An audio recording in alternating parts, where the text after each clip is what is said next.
Welcome to Glass Engraving, transforming a bottle into a spectacular gift. I'm Kestrel Montes, owner of InkMeThis and LearnCalligraphy.com.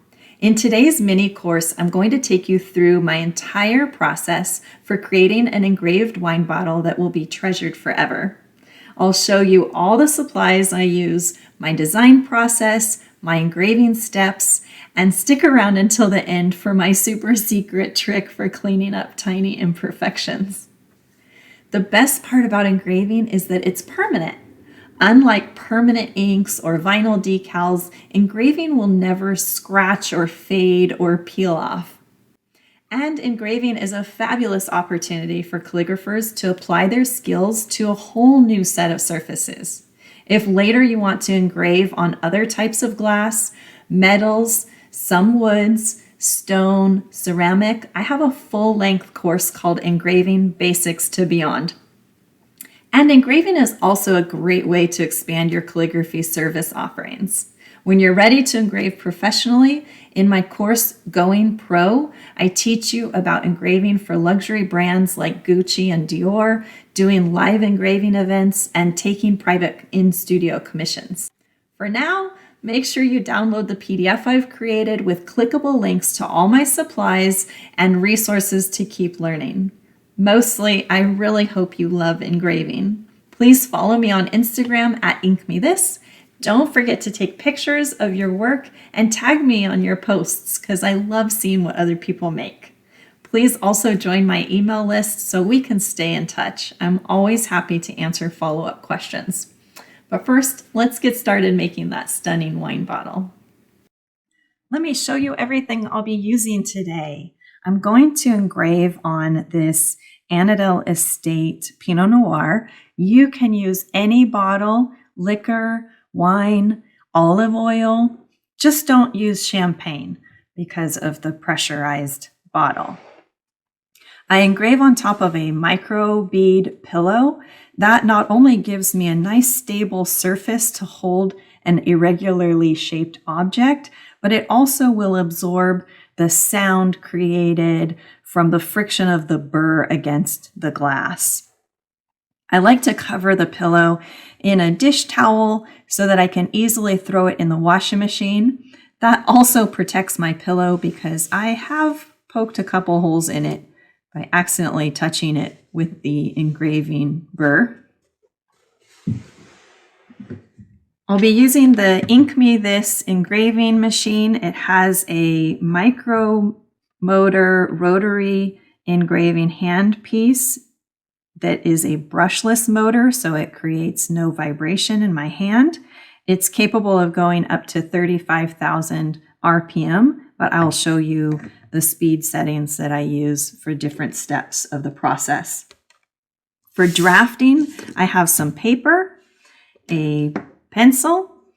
I like to use this clear, flexible ruler. I have a Stabilo All pencil in white, as well as a silver Sharpie. Those will both show up nicely on this dark glass that we'll use today. I'm going to engrave with two different sizes of burrs. I have the BR46 and the BR30. They are both ball-shaped diamond bit burrs in different sizes.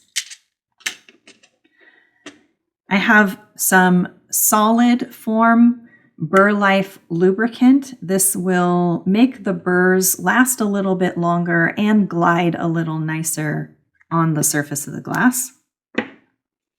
After engraving, I will fill it with this gold leaf colored rub and buff. It's a wax metallic finish filler. I have a makeup brush for brushing away the dust created while I engrave so that I can see the surface of my bottle still. I can use my fingers.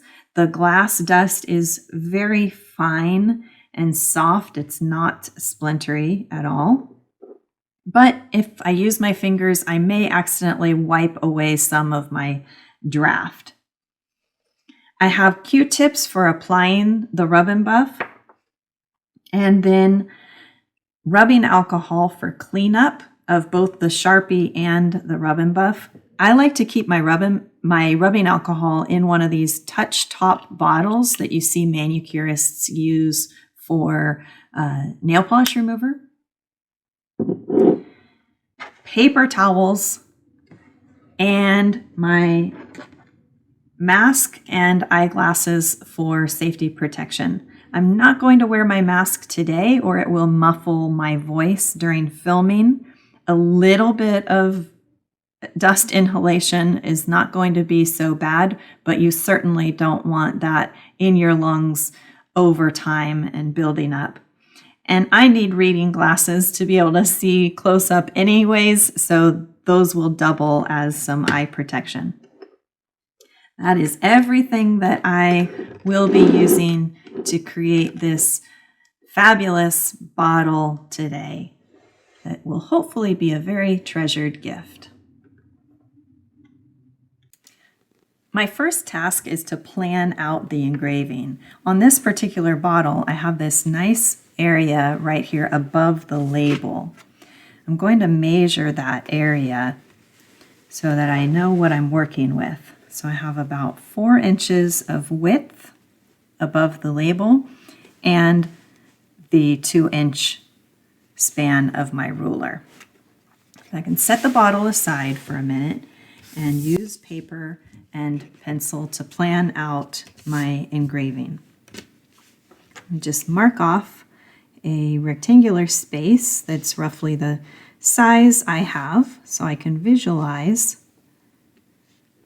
how these names and date will fit nicely together.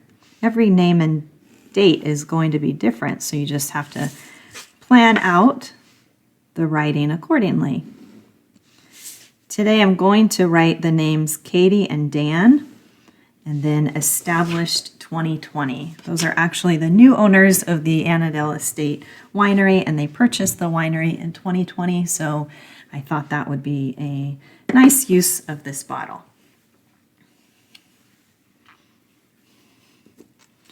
So I'm going to give myself some other lines as well. I think I want to do the writing on a diagonal.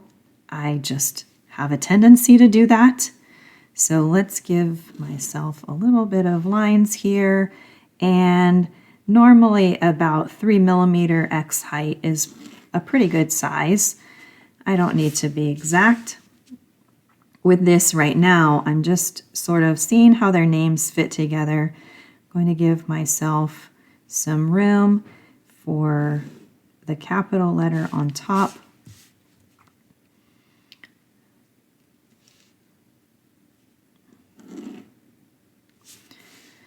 Okay, let's see. So, Katie.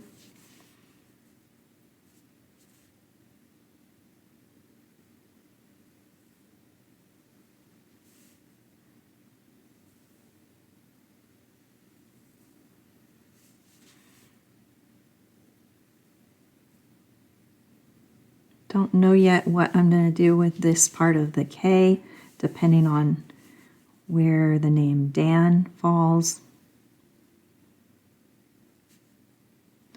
Just draft out the calligraphy in roughly the size that I want it to end up being.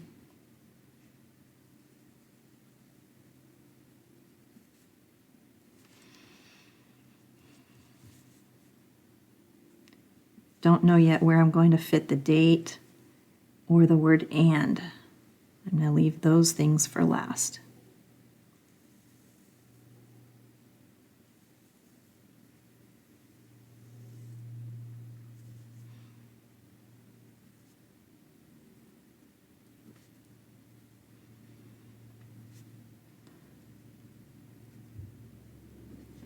I'm a little off center here. That's fine. That gives me an idea of where I need to put this when I transfer it onto the bottle, when I write it onto the bottle. So that was a good experiment for me. So I have this room down here, I have this space here, and I have this space. My label is right here. And I want to try to stay a little bit away from the label so that I don't have to worry so much about getting rub and buff on it by accident when I'm doing the gold fill afterward. So let's put the word, or an ampersand. I think I'm just going to use an ampersand. Maybe. I'm deciding as I go. Let's see. Maybe I'll do one of these like plus looking ampersands. I'm not sure about that yet. We might change our mind about that as we go along. And then let's do the established 2020 over here.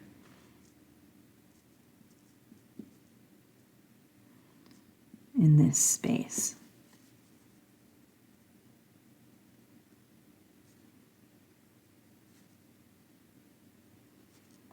And I'm not going to do anything super fancy with the date, I don't think.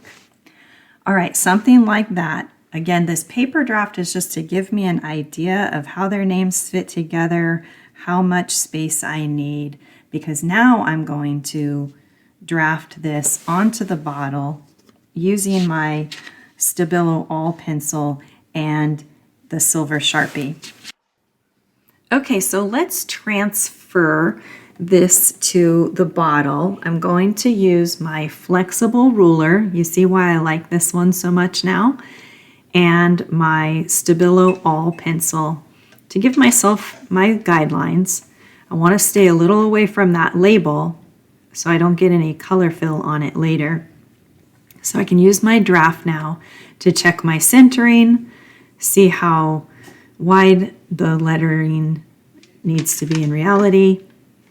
I'm kind of eyeballing where that diagonal for the name Dan should start. And it was right about in the middle, right about where that date is on the label. So that's where I'm going to do my baseline for the name Dan. Then I'll do 3/8 of an inch up from that for my waistline. And I'm going to give myself 5/8 inch lead length between lines, interlinear spacing. That'll give me room to have a nice, impressive capital letter on each name. Okay, so now my 3/8 inch waistline for the name Katie. And that should give me all the lines that I need.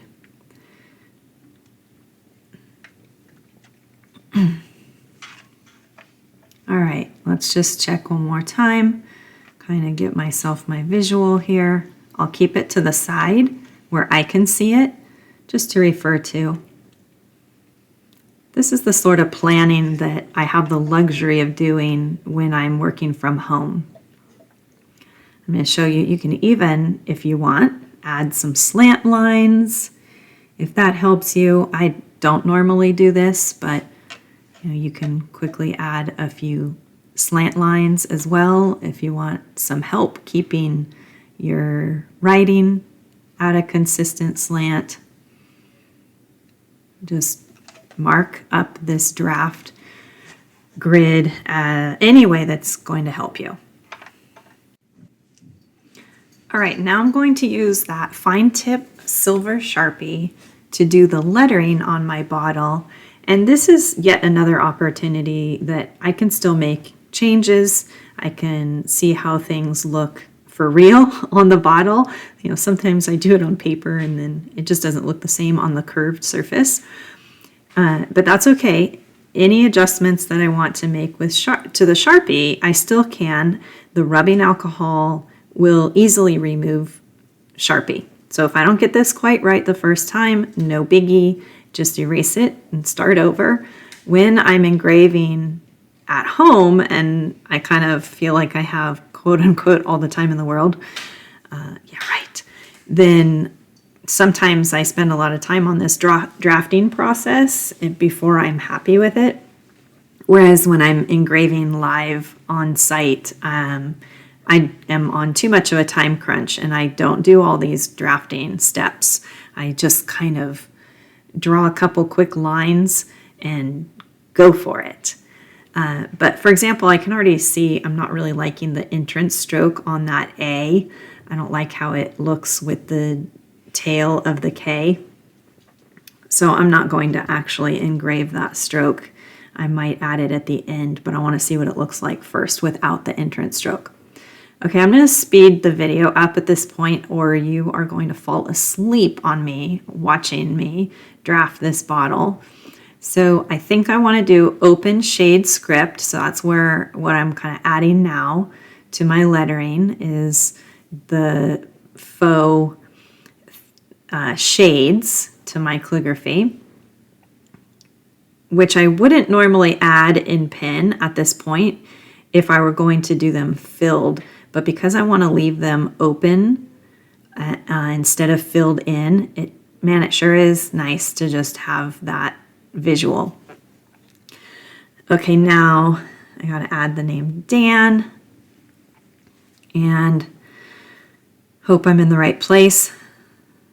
That D is way too close to the K. So I'm going to erase the D and shift over so that I leave more room between the flourish of the K and the D. So now I need to fix my guidelines again. But I can kind of do it quickly because I know where they were. All right, add the name Dan. And you might have noticed that I connected the flourish of the top of the K to the T crossbar. That just kind of sort of worked out on the bottle, and I hadn't seen that yet on paper.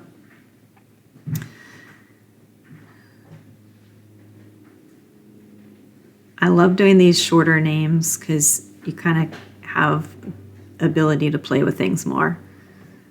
Nope, don't like that flourish. I was trying to fill in that gap underneath the name Dan, but I didn't like the way that was looking. So let's just leave that for a minute. I'm going to distract myself with my faux open shade filling in, and then we'll get back to the end now. All right, how if I take it up and around? How about we do that? Okay. Now looking at my paper again, I had put the date right there in between the names, but now with that in flourish, I don't have so much room. So I think I'm going to flip-flop my layout, and I'm going to do the ampersand right there instead. And then we'll put the date over here.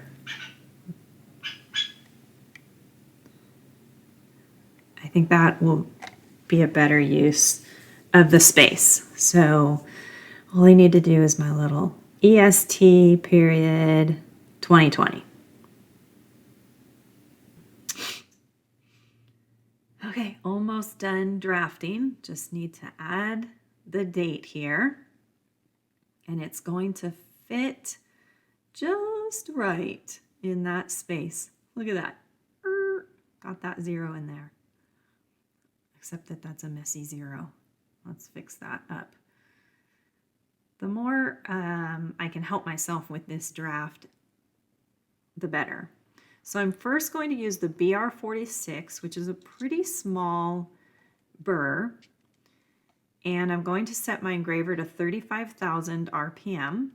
It's paused right now so that I could just show you that. And notice that the engraver itself doesn't make a ton of noise. So my Burr Life lubricant, you just simply touch the burr while it's turned on to the lubricant, and it coats it. All right, I'm going to do first a draft with my small burr, and so this is just going to be a really light engraving. However, it is permanent and it will definitely show. So I do have to do this step very carefully I have the opportunity to, adjust anything as I go. I don't have to be 100% faithful to my pen lines, but I do have to be very careful that anywhere that I engrave and I stop and lift the burr and set back down again, that I connect that line seamlessly, or it'll look really janky when I add the color fill later. So I'm going to go really slowly and carefully with this step. So this part right here, in real time, it took me 20 minutes. But I'm going to again speed up the video because otherwise you'll want to stab yourself with a fork watching me. So notice that I keep turning the bottle, and for me it feels a lot more comfortable to pull toward my body with engraving, and I can get a smoother, more controlled line when I'm coming toward my body. And so I constantly rotate the bottle and move it around and put it into a position where I can get the smoothest line engraving. Also, see how my left thumb is being used to brace my writing hand, and that gives me stability also and helps keep my control a lot better so that my lines are nice and smooth. Engraving will show all the shakies just like pointed pen will. And so you need to have a real steady hand. Definitely helps to eat something before you sit down to engrave. Don't drink too much coffee. All the same things apply to engraving as pointed pen when it comes to that shaky. I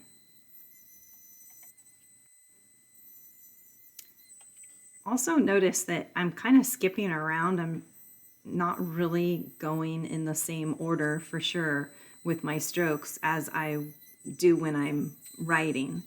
It doesn't really matter. You're not going to be able to tell. I just have to mentally keep track a little bit of where I have engraved and where I still haven't engraved. It's a little bit difficult to see over the Sharpie unless I look carefully. And that's why I like to do this in this two-phase engraving if I have the time to do that, which again, not always the case.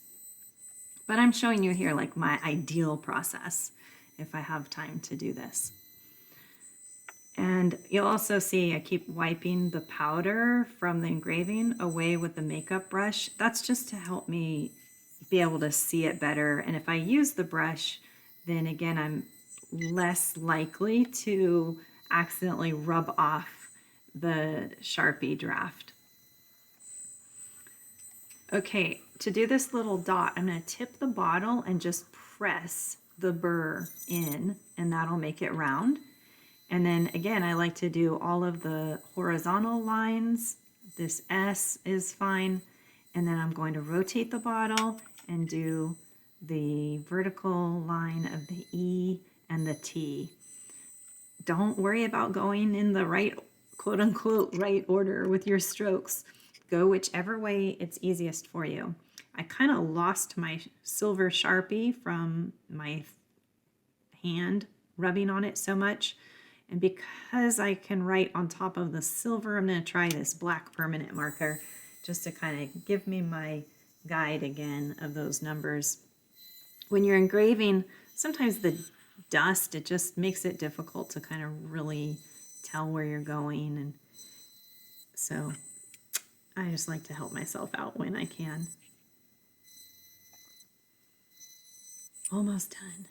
Okay, I finished the first draft. Now I'm going to take my rubbing alcohol with a paper towel and clean it all up so that I can really see again and it'll erase off my grid lines, and it'll also erase off the Sharpie draft.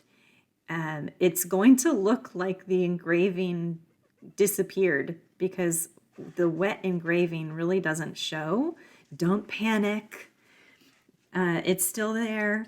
As soon as it dries, it's going to reappear like magic. Watch this. Whoosh. It's like magic. Okay, so there's my first draft. It's not, this is not done by far. Now I'm going to go back over the engraving with the BR30, which is just a larger ball burr. So I'm going to take out the BR46 and switch to the BR30. And when I go back over the engraving this time, my goal is going to be to really perfect the lines and make them really smooth and clean and just hone in on the details. So because of that, I'm going to set my engraver down at 25,000 RPM, which is a lot slower than I usually go. And just a reminder to try to use burr life. It's not totally necessary. You certainly don't have to use burr lubricant. Your burrs will just last longer. And once you get used to the feel of it, you will notice that it does feel different to use burr life. Okay, so when I go back over the second time, like I said, now I'm really focusing on having very smooth lines. So I'm going to try to be even more cognizant of where I'm starting and stopping my engraving. And I'm going to try to have the longest, smoothest strokes that I can. Remember, I'm still bracing my dominant hand with my non-writing hand to give me more stability for smoother lines, and I'm still rotating the bottle to always be in kind of optimal position to just set myself up for the best possible stroke. It's difficult when you get in the middle of a stroke and your hand is just not in a comfortable position. It will show for sure, just with shakiness and wobbliness and jagged lines. So don't be afraid to really kind of take your time and rotate the bottle and work that bottle in a way that makes it easier for you to engrave. You just have to really get skilled at where to pick up and where to set back down again so that you can't see those individual strokes once you're finished. That's what I look for in people's engraving. When I look close up, I am looking to see if I can see where they stopped and started and went back over things. You want to try to be seamless in that, and just very smooth. So take your time. This took way longer than what I'm showing you here. If I left all of this footage at real time, this bottle, from start to finish, drafting all the way through, it was a couple of hours. Granted, I did have to feed the dog and help my kid with something in the middle as well.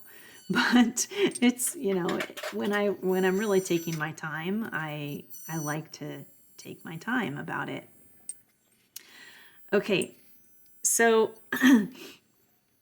I also try to make sure when if you do this process where you do 2 engraving passes, which again, I only do if I'm working out of my home and I just feel like I have the time to dedicate to it. When you go back over it the second time, while it is certainly an opportunity to smooth out your strokes, you do have to make sure to follow your original lines because you need to kind of in a way, you're covering up that original line. If you don't engrave right on top of it, it is still going to show, and especially once you put the color fill on, it's really going to show. So there's kind of a balance between making sure that you go back over your first step engraving and yet wanting to go over it, kind of clean it up as you go over it. So it takes me a little while to do it in this way, but I think the result is really nice.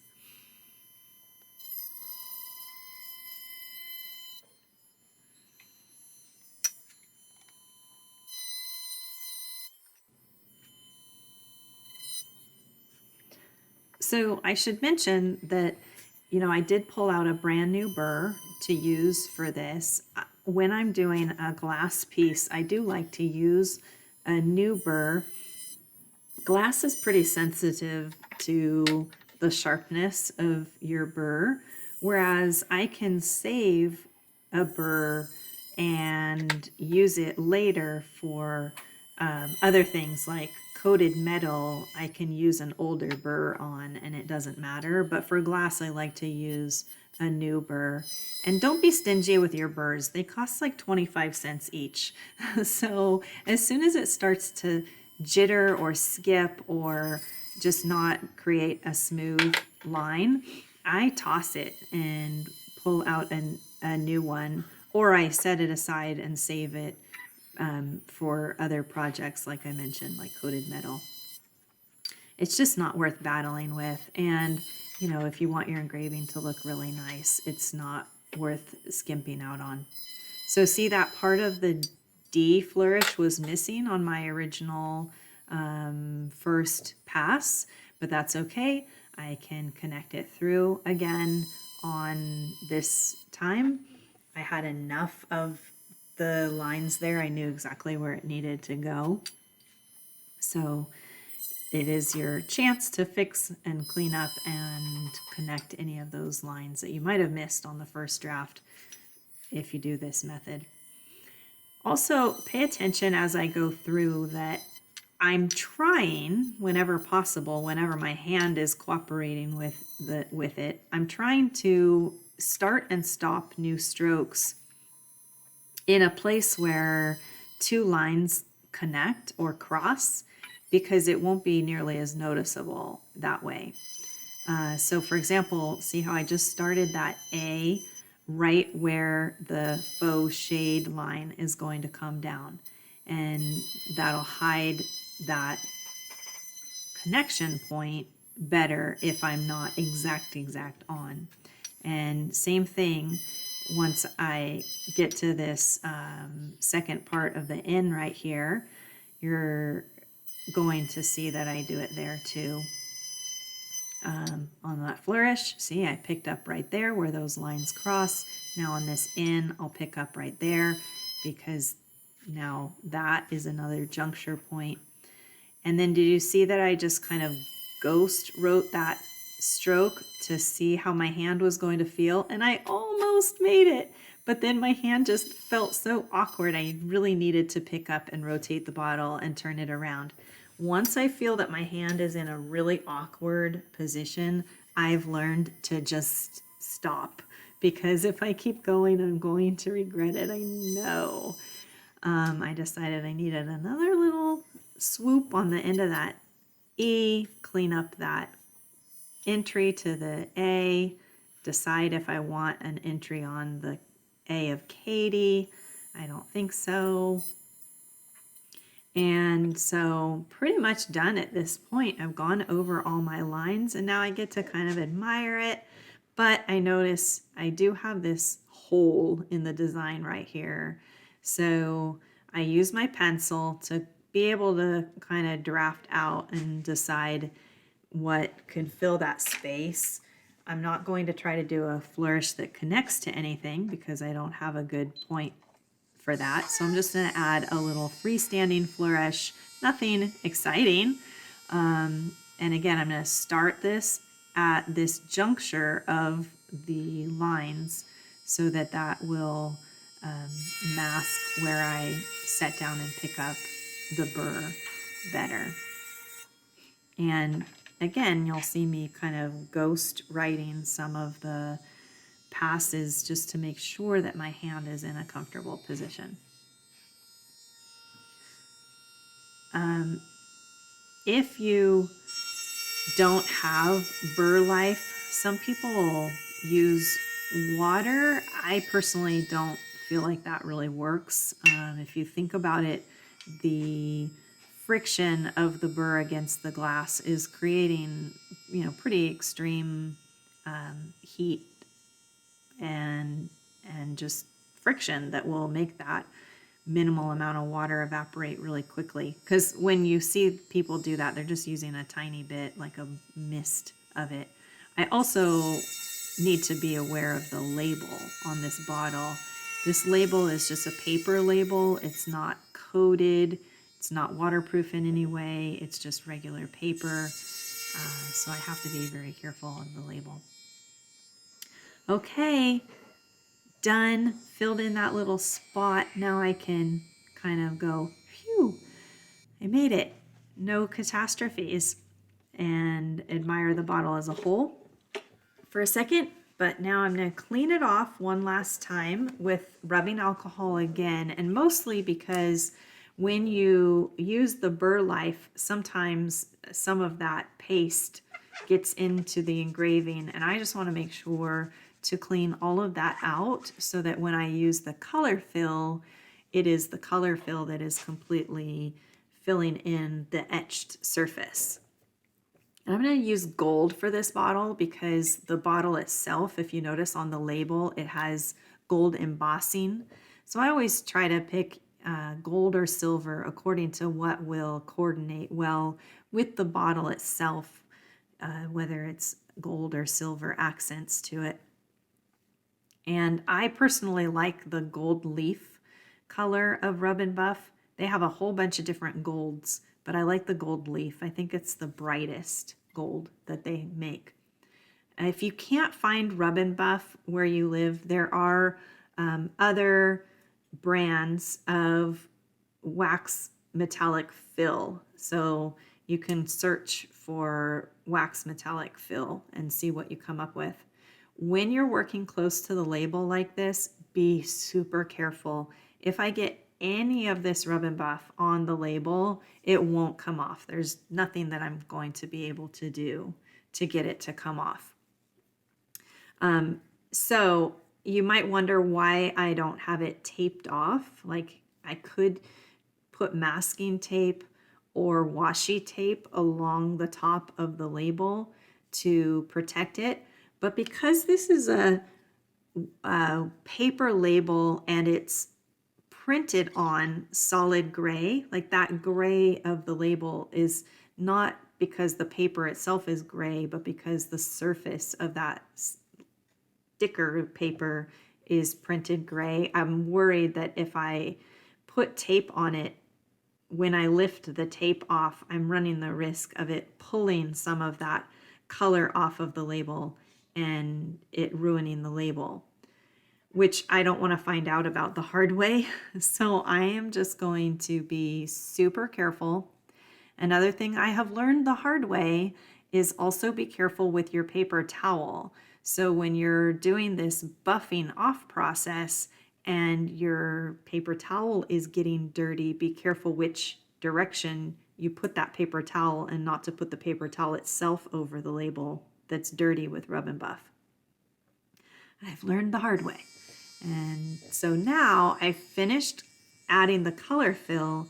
I'm going to go back in to those open shade strokes and I'm going to gently etch the surface of the glass to make it look sort of frosted in those areas.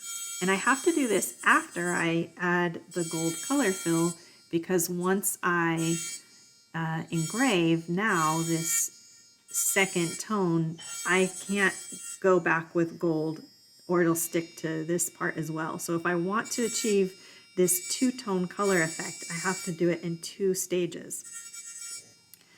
When you do this look of kind of creating a frosted glass, be very gentle and try to keep your strokes as smooth and, whenever possible, long one pass strokes. I know right here it doesn't look like I'm doing that because I sped the video up a lot, but I am trying to keep my strokes kind of on the longer side instead of a whole bunch of itty bitty ones. And I think this look is just spectacular.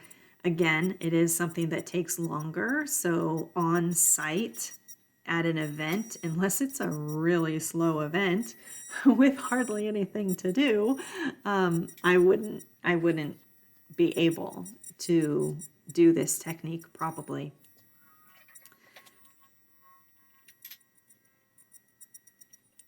But isn't that cool? Look at how it has, it's like a two-tone now. You have the frosted glass and you have the gold of the color fill.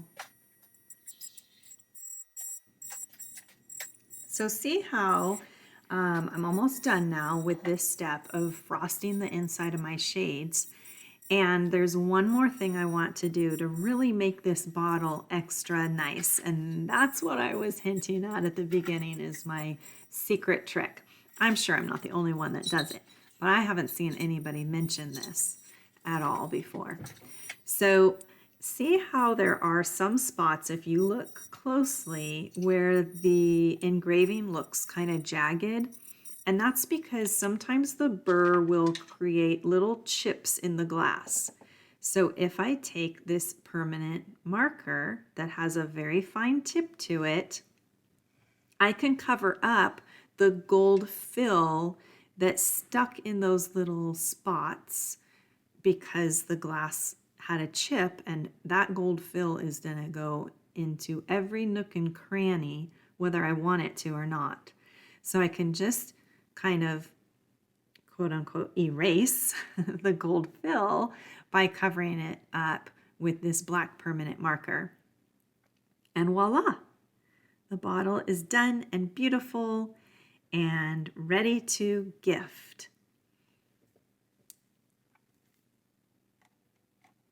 Well, that wraps it up for this mini course. I'm super excited to see what you create with the process I've shared here, and I hope you join me again when you're ready to take engraving to the next level. Please don't forget to download that PDF and join my email list. Thank you again for spending time with me. I'll see you on Instagram, and happy engraving.